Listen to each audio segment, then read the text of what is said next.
So Alan, that's the Dodge Ram. Okay, here as you can see, it was fixed.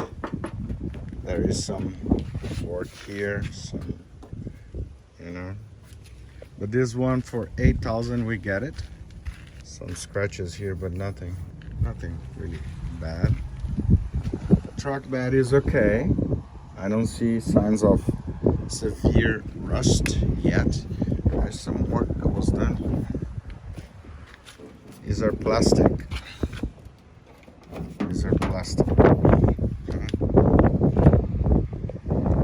Seems to be okay. Not bad. I just need to see how it drives. At 3:30 I will see. The guy, this side of the truck is much better.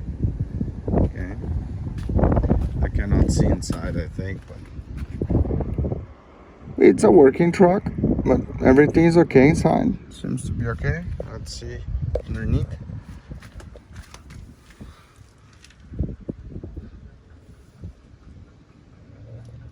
Not too bad.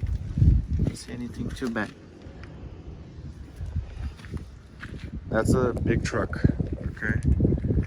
It's a 4-seater. No rust on the roof yet, I think. It was done on top too, but yeah, AC working.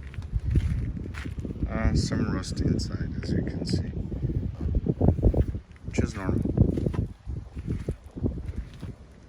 It's definitely older, but way bigger, right? Than the. Let's see how it drives.